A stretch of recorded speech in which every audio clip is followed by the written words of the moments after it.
intentional. All right, guys, so we need to get to our guest today.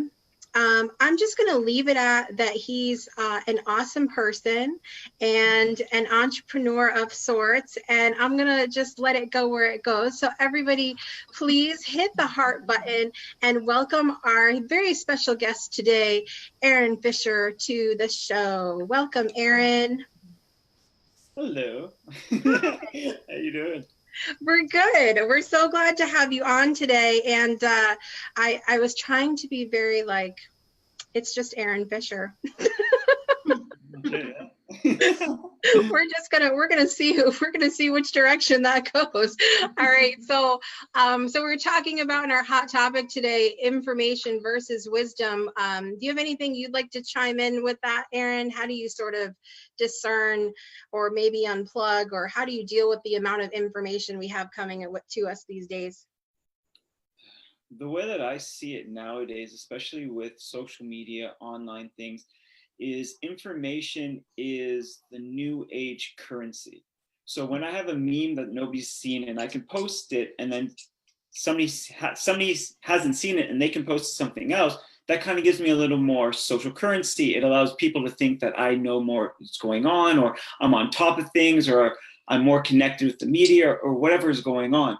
The thing is, so much of us get so addicted to that we actually think that a lot of our richness comes from the information that we're finding online and things that we're sharing, that we get to the point where we are this library of memes and able to share millions and millions of things. But yet when it comes to putting things into practice, it doesn't really work. I can share a lot of brilliant people's ideas, but what's my own? Right? Because my currency has the face of somebody else on it, what's my value? So to understand that it's not all about sharing, it's actually about doing. And I believe that a lot of the information, and I'm not saying it's wrong, it's great to learn, but it's better to do. Because the more you do, the more you want to learn, and the more better of a direction that you actually go. So information is more just the intellect, where I believe that wisdom is more of putting everything into place, the intellect, the body, the mind, body, spirit, and connecting it all together. So nowadays, listen, I see a lot of the things that go online, and it's really interesting because when I do meet with young entrepreneurs and other people and we have these great conversations, it's just like, let me tell you a million things. And I'm like, okay, great. And what we were talking about before, it's like they can tell me how to swim, but if I push them into a swimming pool, they don't know how to swim, but they hope that the book that they're getting this information will float. Yeah. Yeah. Yeah. Yeah. It's I have to give a quick shout out to my friend Calvin Witcher, because he actually did a live about this yesterday. He had a big event that he attended last weekend, and there was a big sort of to-do on social media, if you will, about this. A lot of certain communities not happy with what they were doing and whatnot. And after all that to-do on social media about being against it, one person showed up to be against it and heckle, and all of that sort of thing. And so it's like I love that you kind of talked about that as a currency, because we've talked about this on the show before too, where it's like what's real and what isn't, what's actually information that's coming from somebody and what's just been shared 500 times from somebody we don't even know at this point, right? So I love that you talked about that too. I want to get into your story today because I gave a little bit of a teaser with the title of the show today, which is Second First Breath. But I would love for you to take us back to sort of what your life was like before you took that second first breath. Like, what was Aaron like then? It's really good question. Just sum it all up for us in like half a second. Go ahead. 2 seconds. The best way to sum it up is just literally to take a breath. The way that I say it was, I was, just growing up in itself. Like I had two great parents. There's nothing too crazy about my life growing up, but the thing is, you can't judge somebody on the place that they're born. It's more of the things that they do with it.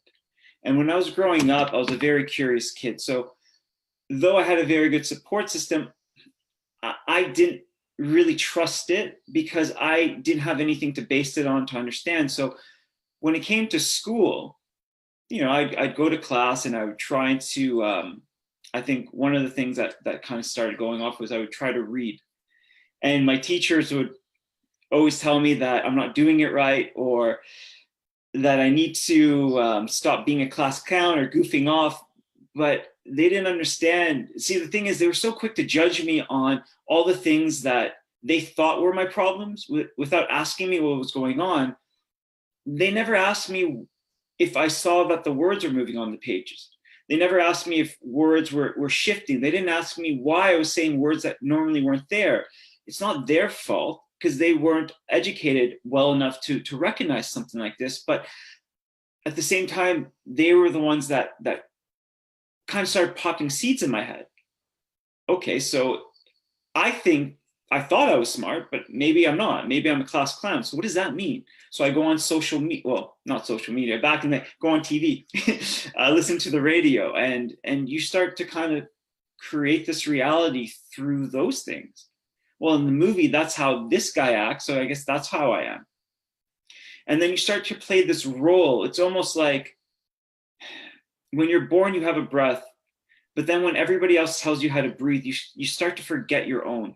And then it takes a while what I mean is after a while, you start breathing other people's breaths. So I was the bad boy. I was the bad kid. I was all these negative things. So if everybody is telling me what I am, I guess they have to be right, because what I think about myself seems to be wrong because nobody seems to be agreeing with me. So you go on that and you kind of carry that on your shoulders. I had my business teacher. I still remember one of my business teachers actually took me outside of the class and he looked at me and he said, "Aaron, some people can do business. This is not for you. You just won't make it." And I'm like, okay. And that's coming from my teacher. Now, I understand that somebody might have had this conversation with him, but it's not for me to really make up stories for other people. All I can say is that planted another seed in my head.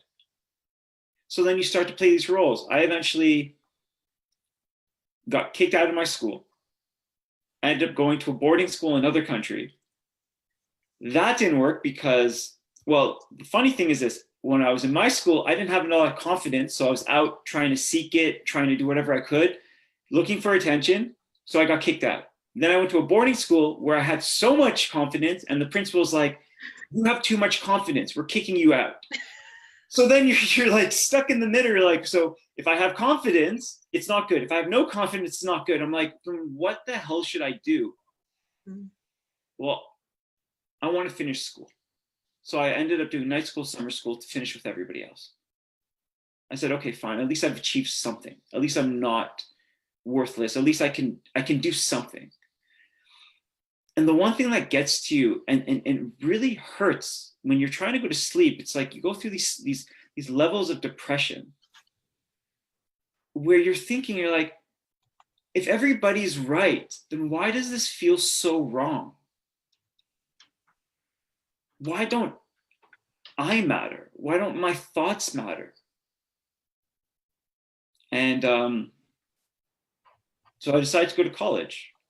I went to George Brown College and I ended up doing marketing, and I had amazing teachers there. Actually, they were very supported, and they kind of helped me see things in a different way. They helped me shed things in a different way, because we went from reading books and a school system that hasn't been changed in many years to a very adaptive college where teachers actually are like, "Oh yeah, let me tell you about my story about how life sucked for me until I realized that it's not about them.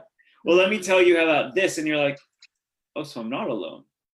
And there's other people that are going through this.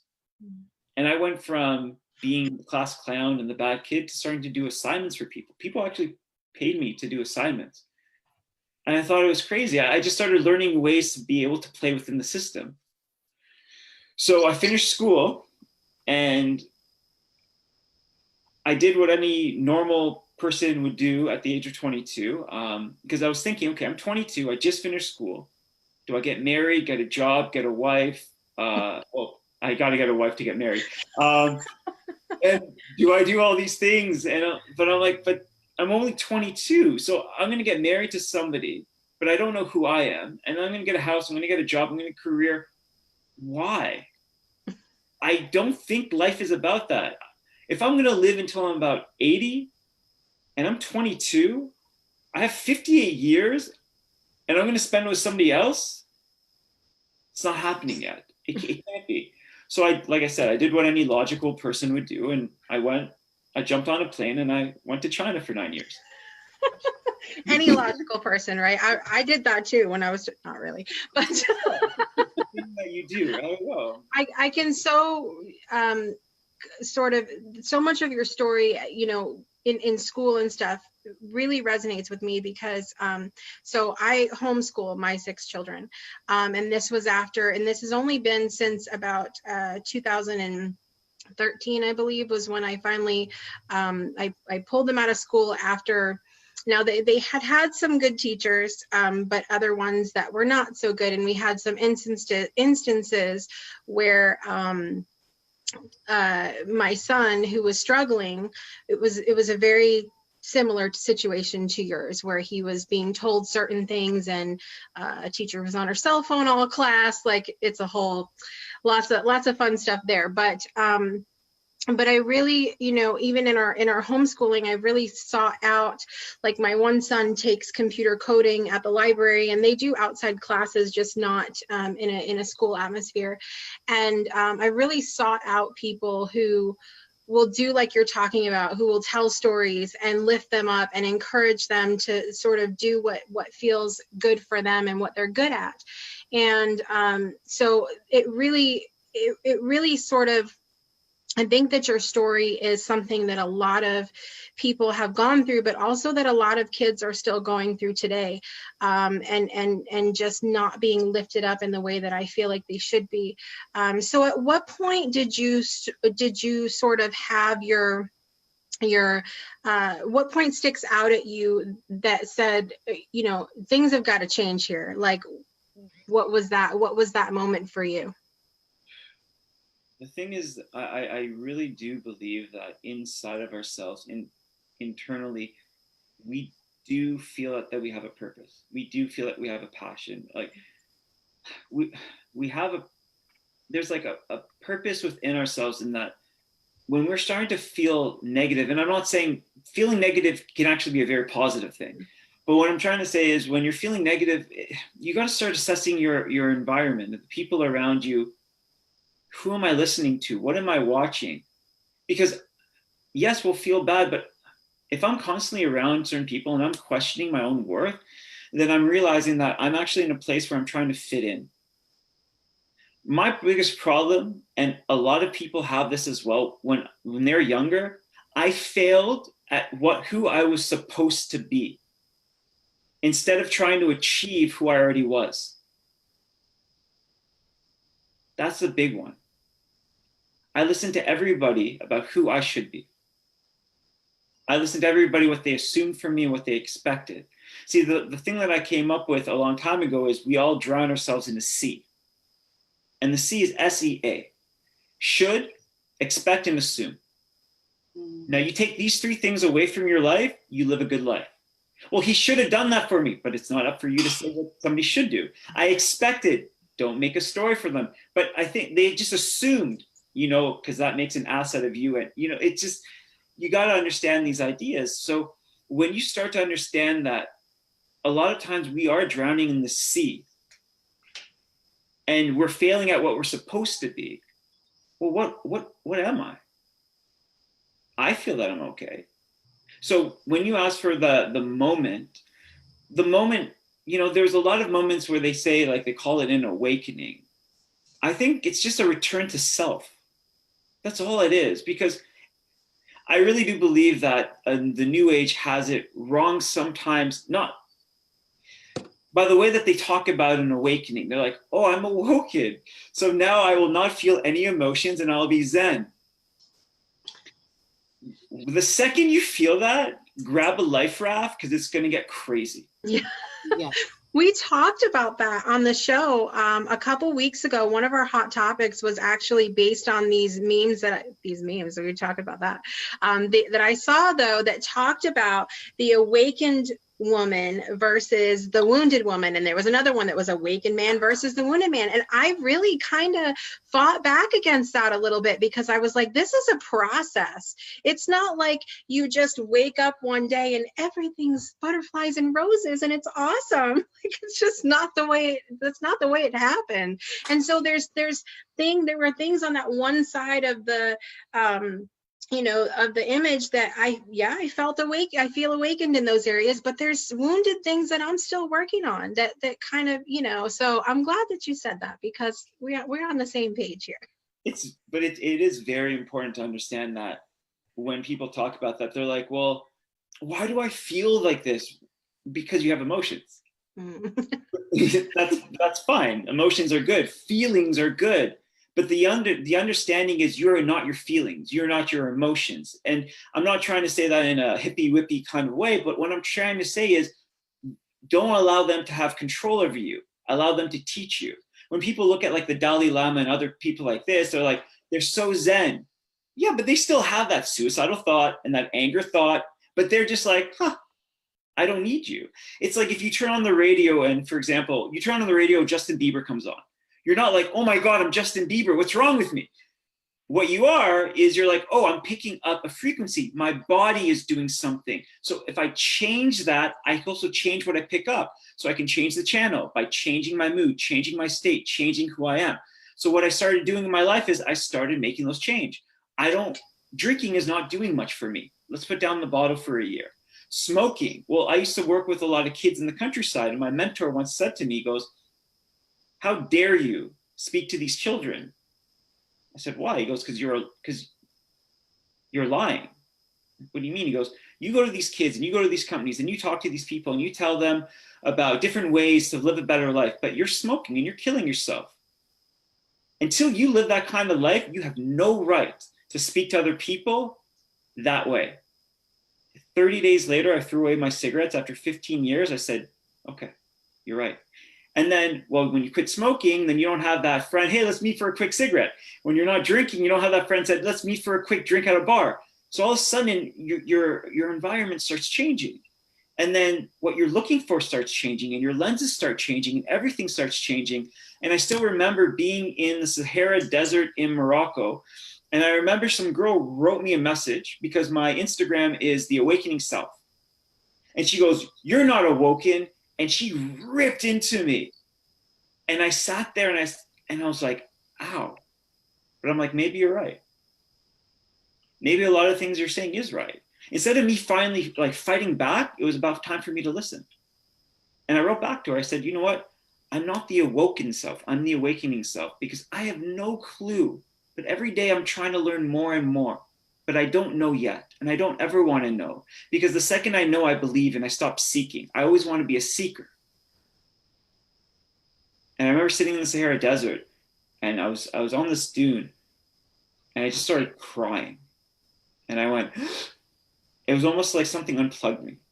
It was almost like I took my first, it was like, when people ask me how old I am, yeah, I'm 35, but I feel like I'm 3 years old. Like I feel on that hill, I took my first breath, and then I'm like, I have control of my life. I can do what I want. It's me. It's my power. It's my choice. It's my everything. I can choose it. I don't have to only love. The one thing I get is, first, learn to love yourself before you love other people. No. Because if you continue to do that, then all of a sudden nobody will ever be good enough for you. Learn to accept yourself and you'll accept other people. But how does this work? It takes time. You don't have to 100% be anything. You can be 20% and slowly put yourself out there and learn. But once again, information versus wisdom. I know this, but I haven't done this. Do it, learn, understand. So ever since I took that breath, it's my motto and my guru or my mantra in life is very simple. It's just do it. Nike had it right. Just do it. Even from his book, Shoe Dog, the guy's right. Just do it. Adidas, nothing's impossible. Like these brands, they spend millions of dollars for these catchphrases, these slogans, because they know that it's true. If you want it, go get it. If you don't, say you don't. But don't make up excuses and don't make up stories and don't say it should or you expect or assume anything. Take ownership and move forward. As we were talking about before, it's not our darkness that frightens us. Darkness is easy. It's everybody's fault. That was a good day. But if I'm like, okay, I have to do something. I have to be responsible. I have to get out of my own way because that's the only way I will achieve things. Whew. No, it's his fault. No, it's her fault. No, it's easier this way. No, because, and then excuse. And then we make this huge circle like a hamster, just like another excuse. But the thing is about it, we're not trying to run in the wheel. We're just sitting there rocking back and forth with excuses. Okay, no more. We only have one shot at this, as we know for now.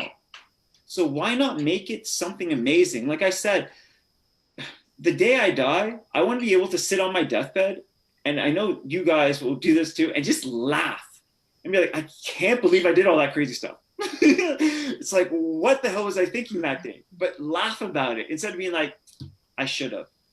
And if you don't think about this and you don't have that philosophy, that's fine. But go to a retirement home, go to a hospital, sit down with people that are very close to losing their life, people that can't use their legs, people that can't do this, and ask them what they regretted. Because right now, while you have the health, you have the wealth. And I'm talking about health is wealth. When you have those two things, you can achieve anything. Go out and do it. But don't make an excuse and don't blame people. Don't blame society. Don't blame anybody. It's you. And take open, honest, responsible ownership for it. So going back to taking my first breath, I started taking ownership. I used to believe that I was a failure because I had a diploma. It's just a diploma. No company would hire me. And for so many years, I had a chip on my shoulder. I'm like, I would tell people what I was. I told them what I wanted to be, but I never felt I was. But the thing is, there's Elizabeth Gilbert, like she came up with fake it till you make it. I don't believe in that because faking it means you're being something that you're not. I believe in believe it until you achieve it. My whole life, I believed that I would be a consultant. I have no idea why, but I just did. When people said, what do you do? I'm like, I'm a consultant. My friend's like, no, you're not, you're lying. I'm like, maybe today, but tomorrow I will be. And eventually, I ended up getting hired for a company working with Fortune 500 companies on their leadership and people development programs. And they hired me. Do you know why they hired me? Because I didn't have a master's. Because I didn't have this. Because they realized that the people that are hired, that have very, very high education, and I'm not saying everybody, they only think in one linear way. So when there's an issue, let's go straight.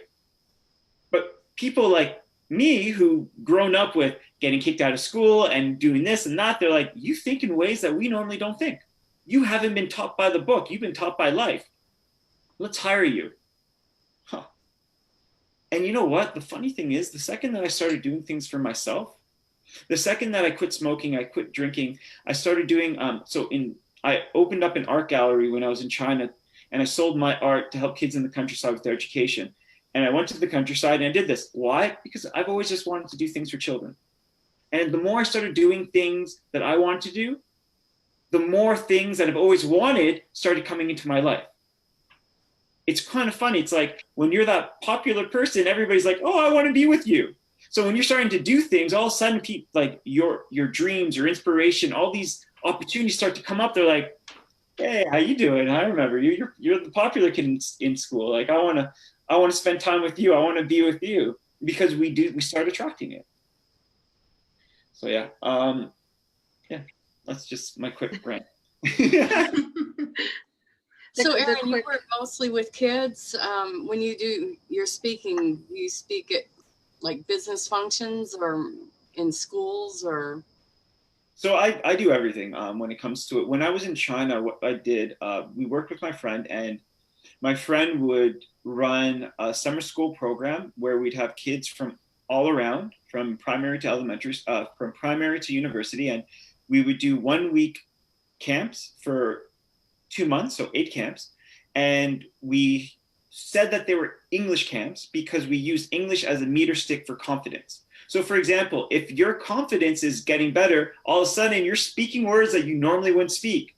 So while I was in China, we said it was an English camp. But when the kids came, we did motivational speech, inspirational lectures, and we gave them the autonomy to create whatever it is that they wanted to create. You give a child a space, you'll be amazed at what they can do. Instead of me walking around being like, that's good, that's bad, being like, here's a topic, go for it. And the things that these kids would do would be amazing. So at the end of these weeks, when I spent with these kids, and this is when I was slowly trying to figure myself out, the kids at the end would always come up to me and say, you're my inspiration, you motivate me. But at that time, I felt like a phony. I felt like I was that guy giving you a book on how to make $1 million, hoping that you buy my book so I can make $2. You know what I mean? Like I didn't have anything in the bank. And all this time with the kids actually inspired me to go travel. And I remember going to this one mountain and standing in front of it. And after so many years of that self-talk in the head, you can't do it, you're a failure, you're this, you're that. I remember standing there and just being, okay, maybe you're right. But if I listen to it, if I listen to you, you become louder. If I try to make you quiet, you become louder. If I try to ignore you, you become louder. What happens if I challenge you? Maybe I can't walk up this mountain. Maybe I can't. But if I try, what would happen? So I climbed it. And then I climbed 5 of them. And then I went on 65K bike ride. And in 1 month, I lost 30 pounds. Why? Because the weight was emotional weight that I was carrying on. I spent 2 years of my life not looking in the mirror. I didn't even know that I was overweight until I became thin. And then I'm like, whoa, where did that come from? But going through these things, I started realizing that our brain is a very interesting thing because our body wants, we want to do 2 things in life. We want to survive and we want to reproduce. That's all this body wants to do. So the second that you start to do things outside of that scope, all of a sudden, no, you can't do it, you're stupid. But it's not really saying that you're stupid and you can't do it. It's just saying, we want to have kids. If you climb that mountain, you might fall, a rock might hit you in the nuts. This is not a good idea. Don't do that. So what you do, you gotta do it because our fear level is only based on experiences and memories. New experiences and new memories teaches our body to create new things and allows us to go further. This is why I rock climb and I run. A lot of times I'm running and I'm like, I hate this. And then I get to the end, I'm like, all right, let's do it again tomorrow. Or I'll climb something and I'm like, I'm scared of heights. Well, I used to be scared of heights until I took in rock climbing as my sport. But unless we challenge ourselves with those fear factors, we'll actually never understand where our growth is. We'll actually not be able to see what we're able to do. And I realized that voice in your head is almost like a mother. You can't do this until you show your mom, yes, I can. She's like, yes, you can. Your curfew's not 9, it's 10. And you're like, Mom, it's going to be 11. She goes, I don't believe you. And then you slowly build a relationship with yourself.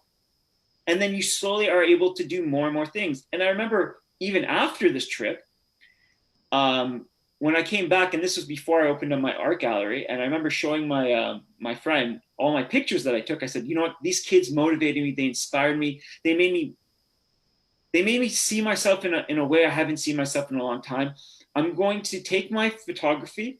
I'm going to print it. I'm going to saturate it, print it on a canvas, and make them look like oil paintings and sell it and raise money and help these kids in the countryside. Not help them, but be able to go to the countryside and find ways to create new methodologies or to work with these schools. And my friend, she looked at my phone and I showed her the pictures and she's like, wow, these are really, really ugly. She's like, this is not going to work. And in that moment, I realized something, because it's like, You're my own self-doubt sitting in front of me. You're not saying that I can't do it. You're saying you've tried, you said you're going to do all these things before. I don't trust you. Show me. So I did. I opened up an art gallery. We sold. I went to the countryside. I worked with kids. I worked with teachers. I did all this stuff. When people tell you that it's a no, what they're saying is it's K-N-O-W, not N-O. They're saying that's something that you don't know yet.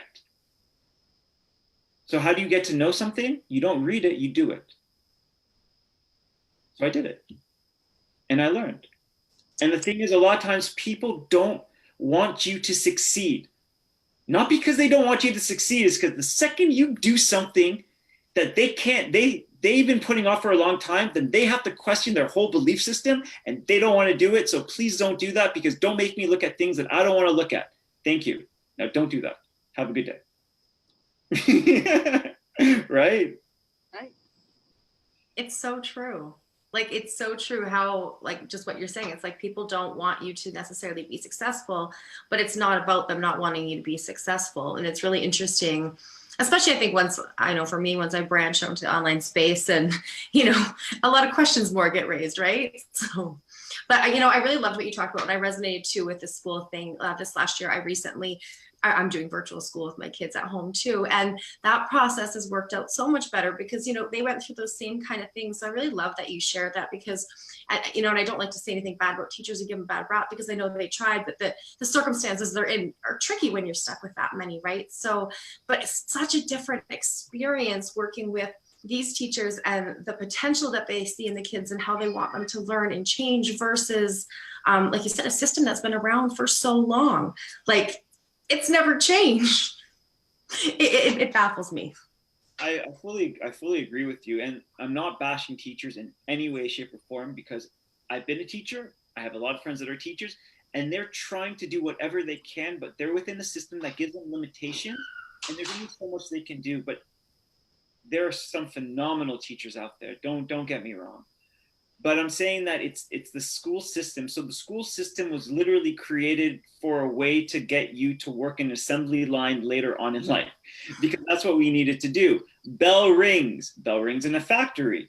Grade this, you have to grade the packaging or whatever you do. You know, it's like, it wasn't taught for the way for children, for us to learn, because I might be more visual, you might be more audio. Like, every kid learns in a different way, but you stick a kid in class and say, you can only learn this way. I've been one of those kids where like my legs are shaking, my body's shaking, and my brain's like, I'm trying, but I can't comprehend what you're doing because your style doesn't work with me. But nowadays I'm learning that, and I'm seeing like my friend, he's like, oh yeah, we just did meditation with the kids in school today. I'm like, where was this when I was growing up? Like, I kind of like, some part of me kind of wants to go back to school and be like, what's going on? You know, I might shave and just dress up like a kid for a day and be like, yeah, let's see what's going on. But you went Madison. Well, like that movie, remember? Oh yeah. Yeah, Billy Madison. That was a great one. But you went through it, and I went through it, and all of us went through it, and we all had this experience in school, and I'm so happy we all did, so we can further just share these experiences with the kids to let them know that your worth and your value does not come from all these other things, that you are enough, and you've always been enough. And your grade on the test has nothing to do with the grade in your heart, the person that you are. I suck at tests. You give me a test, I'll fail. But you give me something hands-on, I'll do great. So my favorite quote by Einstein is, if you judge a fish on its ability to climb a tree, it'll think it's stupid its whole life. Trees aren't for me. But throw me in the water and I'll show you how I can swim. Right? Same thing with other people. You know, take a monkey out of water and show him how to climb a tree. Like, he'll climb a tree. It's like, know who you are and know your element and work with it. And my favorite is Brene Brown, because she talks about fitting in versus belonging. We spend so much of our life in high school and places that we trying to fit in, and it's so tiring. When you grow up, you start to find out the places you belong. And it's almost like you belong everywhere and nowhere at the same time. But you belong with your kids sometimes, with your mother, your family, your friends. And it doesn't quality trumps quantity. Think about it, when we were kids, we're like, oh, I have 100 friends. I have 5, maybe, like really, but I don't even call them my friends. I call them my family. Because when I sit with them, I feel recharged and I don't feel like I have to be anything else. And in those situations where I do feel that, it's not them. It's just, you can only meet people where they're at in life. They might be at a different place. I might be at a different place. But it doesn't mean that we're not going to meet at some place at the same time. But for now, understand who you are. Understand your worth, your value, your energy, what you want in life, and just go for it. And the things that need to come will come. But another thing, like, have you ever read the book Big Magic by Elizabeth Gilbert? So Elizabeth Gilbert wrote the book The Big Magic, and I thought she had a really great idea when she spoke about this. And she said that when she wrote Eat, Pray, Love, you guys familiar with that book? Oh yeah, see, I know that, but it's funny because when I was in Thailand and I went to the bookstore, every single book on one shelf was Eat, Pray, Love. So, but the idea here is it's very simple. So she starts speaking about inspiration as an entity. So when you're inspired, inspiration will come to you. Like inspiration comes to you and it says, let's do this. And if you honor it, you can do amazing things. But if you don't, it'll go somewhere else. And what she realized is when she wrote her book, she had about hundreds of people around the world saying, that is my book. You stole it word for word. But you didn't honor your inspiration. She did. I believe that in life, when we honor ourselves, more things want to be part of our life. Inspiration comes, like motivation comes, all these things will come. But when we're looking for it, don't be needy. It's like, give me space. So, but that's just kind of how it works, and I find that the more we start getting to this focus of doing and taking the steps and talking to people and being around there, boom, inspiration, boom, motivation. And then everything I feel wants to live through you, wants to enjoy your life because you're living, you're thriving. And it's just like all of a sudden amazing things happen where people are like, they're so lucky. They're not lucky. I don't believe in coincidences. They're doing things. They're honoring themselves. They're putting themselves forward. And because of that, more and more things want to come to them because you're experiencing, you're living life. So once again, it's not our darkness. That's easy. It's our light because that's responsibility. And that's doing things. And that can be very, very tiring and very, very, you learn a lot about yourself, even as being an entrepreneur and working on companies and working with people and doing a lot of great things. It doesn't mean that I sit here and I'm like, I know everything that I'm doing. Some days I'm like, what the hell is that? I'm like, oh my God. I'm like, I can't believe I said that. And then you go to the point later and you're like, so how did you feel about the last session? But it happens and you're human and you're not perfect. Your perfection comes from your imperfection. That when you realize that you're crazy, life is good. But when you try to be normal, then you reach a level of insanity. Stay away from that. Because normality is not normal. Perfection is not perfect. Unless you look at imperfections to be perfect and craziness to be normal. Because every single one of us here is crazy. And that's a beautiful thing. But I'm not like you and you're not like me. But we do have similarities. But I honor myself just as much as I honor you guys. And I want to get into the crazy because that's fun. I don't want to Aaron, get into you've given us so many good things today. I'll often go back and I'll watch the shows back and I'll make little things that stuck out to me. I feel like I'm going to need a notebook today when I go to do that. I just appreciate so many of these just little golden nuggets, as we call them, that you shared with us today. So thank you so much for that. Can you, you've done so many things and you're continuing, as you say, awakening, going on your journey. And what's next for you? Like, what are you doing? What are you doing next? What's tomorrow for Aaron? We ask the good questions on this show. Hello. No question. There's the one company, Copper 88, and we're doing great things with that. We're able to get into, being able to have a product that can aid people with their aches and pains and blood circulation, and to be able to help people in one way is a phenomenal thing. But there's, the other company working on Pieces of Possibility, where we create platforms and allow people to kind of get out of their own way. Still in the middle of like writing a book and just meeting up with so many different kinds of people. I don't want to stop. And there's so many things that I want to do. So when you ask what tomorrow is, tomorrow will continue. It's just a boundless day of like endless opportunities of stuff. And the one thing I've realized when I was younger, I wanted a lot of things for myself.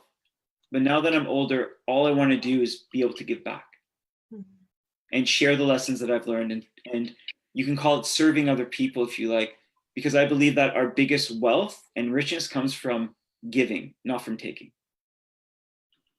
So that's tomorrow. Tomorrow sounds awesome. I'll be honest with you.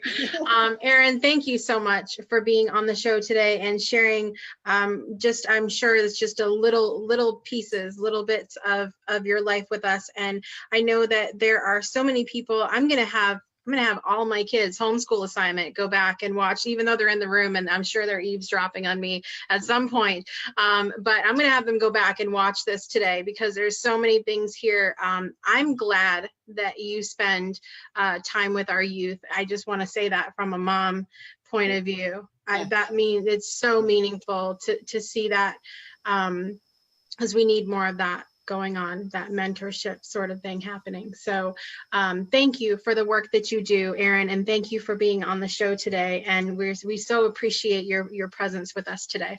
Thank you so much. I appreciate all of you. Thank you. All right, so we are going to say goodbye to Erin for a few minutes, and I wanted to, I know we went a little bit over time with Erin, but it was like, okay, is he going to give us something else good? No, okay, there's another thing, so it was like, and I know I feel like I wanted to ask a question, and then he answered it, and I know you felt that way too. I know, right? Too, Ceri. So many moments, but I'd love to go around and have you guys share just one thing that stuck out for you as being super meaningful for you in your life today. Ceri, what was a good takeaway for you? Well, I love the part of what he went through in school, because I went through that. My children went through it, and that's why I homeschooled. Mm-hmm. And I love the fact that he's going around and encouraging other children at an early age so that they don't have to grow up into that. It's just phenomenal. That warms my heart that there's somebody out there that's actually doing that for the children.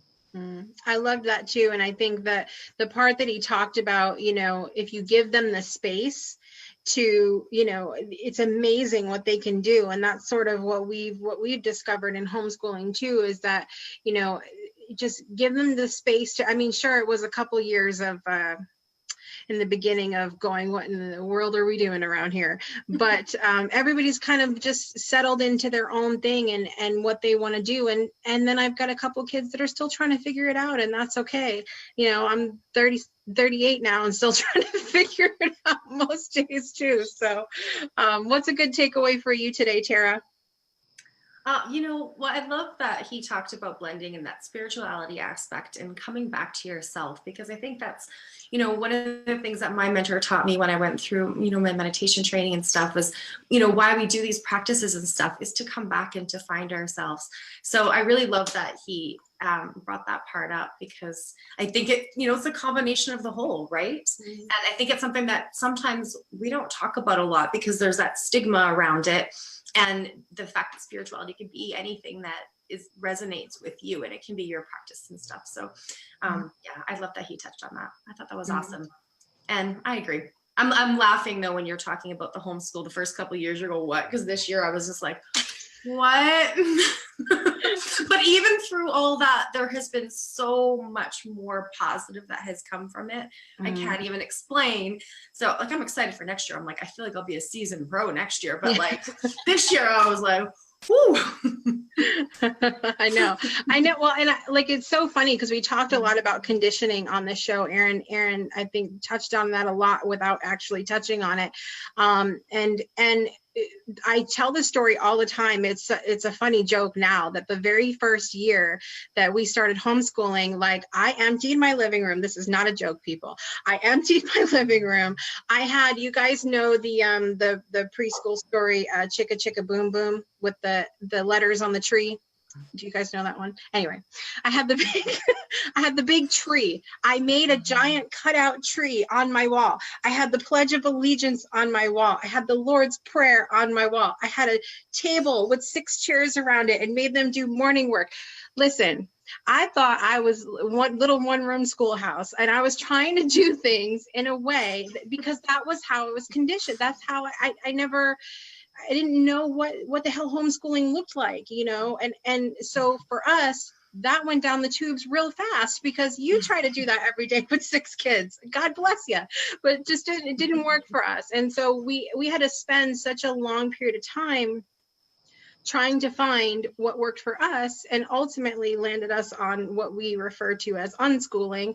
And it's learning through life. It's like what he talked about, you know, when he was hired by the one company. It's because he had life experience, because that's how he learned. And that's how we do things around here now. So I always get a good laugh talking about that first year, because it was absolutely, I mean, just, that's a whole nother show, people. So Well, anyway, we can be entertained on that show. Oh my word, you guys, I can't. So the fails of Jessica. But seriously, I want to say a quick shout out to everybody who had jumped in today. Gwen was commenting, Heather, Nancy, Jessica jumped in, Amadeus jumped in. We've had lots of new viewers today, so welcome to the Breakthrough family. I saw Raven, Vincent, Cody, lots of fun people jumping in. Thank you so much for watching the show today, and we hope that you will come back and join us each and every Friday for the Breakthrough. So many good things today. Thank you, ladies, so much for joining us. Our panelists, our Mama Bear Extraordinaire, Ceri Ridenour on the show today, and also our juicy girl of all the things, meditation teacher, designer, photographer, Tarah Abram. Thank you for being here with us today. And of course, a great big thank you to our guest, Aaron Fisher. You can find him on Instagram and also on Facebook. His information will be on the Breakthrough Show page, and you can check out his awakening journey on Instagram. He always has amazing things to say on there, so make sure that you check that out as well. So coming up next week, we have the fabulous Mary Beth Decker on the show, who is actually an animal intuitive, and I'm psyched to have her on because she was actually part of the Shine book that Tarah and I were a part of the end of last year. And so Mary Beth's going to be with us and talk about communicating with animals, which is really exciting.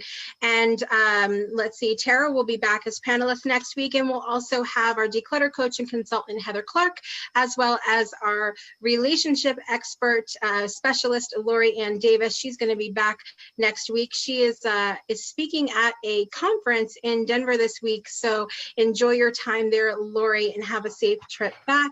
And yeah, we're going to have a lot of fun next week. So until next Friday, same time, same place, we will see you next time. And thanks for joining us today on The Breakthrough. Bye, everybody.